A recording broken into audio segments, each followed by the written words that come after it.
تمہارے خیالات غلط ہیں، میں قیامت کی قسم کھاتا ہوں۔ تو فرمایا فلا اقسم بمواقع النجوم، وقع یقع کے کیا معنی ہے؟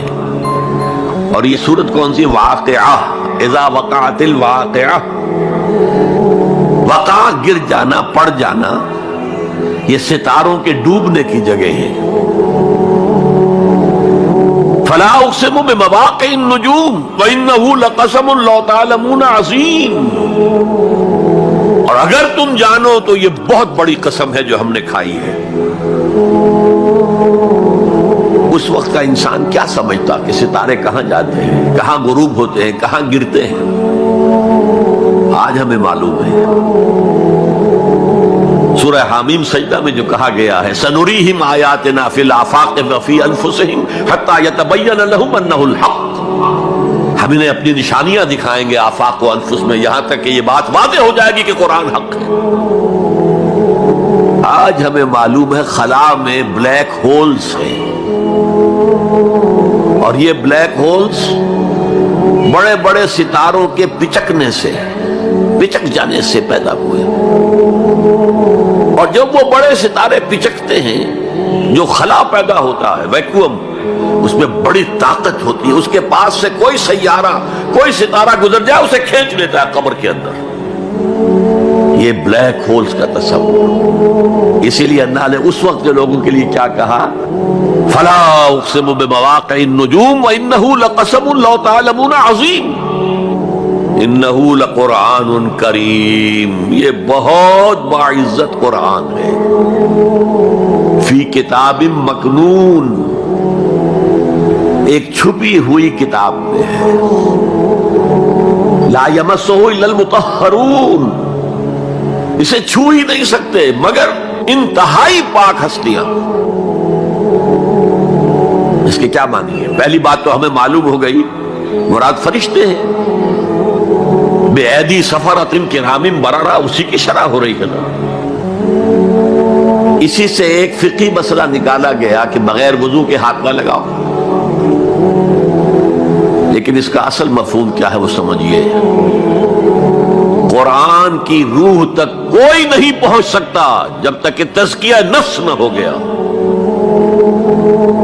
اگر حب مال، حب دنیا، حب جاہ، حب شہرت، اگر یہ تمام محبت میں دل سے نکل نہ جائیں تو قرآن کی روح تک آپ کی اپروچ نہیں ہوگی۔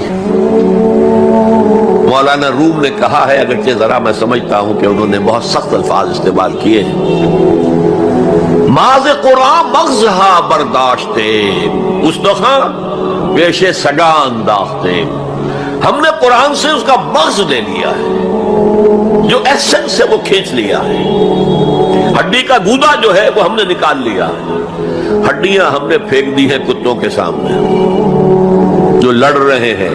علم کلام کا مسئلہ ہے صفات حق سے جدا یا عین ذات، قرآن مخلوق ہے یا نہیں ہے، غیر مخلوق، اور بڑے بڑے ہو رہے ہیں اس کے اوپر، یہ کتے لڑ رہے ہیں ان ہڈیوں کے اوپر۔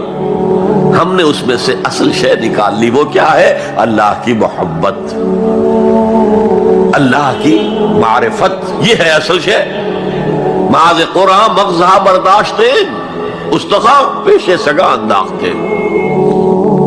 تو جب تک انسان کا باطن پاک نہ ہو جائے وہ قرآن کے چھلکوں سے کھیلتا رہے گا، چاہے وہ کہنے کو مفسر ہو،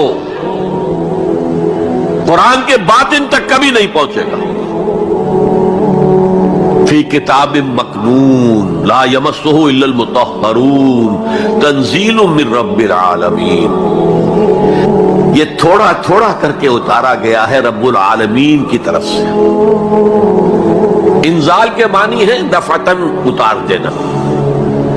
لیلۃ القدر میں آیا انا انزلناہ فی لیلۃ القدر، رمضان کے بارے میں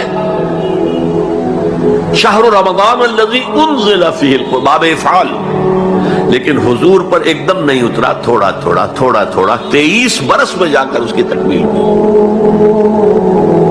اب دیکھیے جو شکوہ کیا اللہ نے، کیا اس جیسی نعمت سے تم مداہنت کر رہے ہو، بے اعتنائی کر رہے ہو؟ اسے پڑھتے نہیں ہو، اسے سمجھتے نہیں ہو، اس پر عمل نہیں کرتے، اسے اپنا امام نہیں بناتے، تمہارا طرز عمل یہ ہے، بلکہ تم نے اپنا نصیب یہ بنا لیا ہے کہ تم اسے جھٹلا رہے ہو۔ غور کیجئے، جھٹلانا جو ہے دو طرح کا ہے۔ ایک ہے زبان سے کہنا، یہ نہیں ہے کوئی اللہ کا کلام نہیں ہے، یہ قرآن وغیرہ جھوٹ سب اساطیر الاولین ہے، یہ محمد نے گھڑ لیا ہے وغیرہ وغیرہ، جھٹلانا ہو گیا۔ ایک جھٹلانا ہے عمل سے جھٹلانا، مان تو لیا اللہ کا کلام ہے لیکن اس کی حرام کردہ شے کو اپنے لیے حلال کیا ہوا ہے۔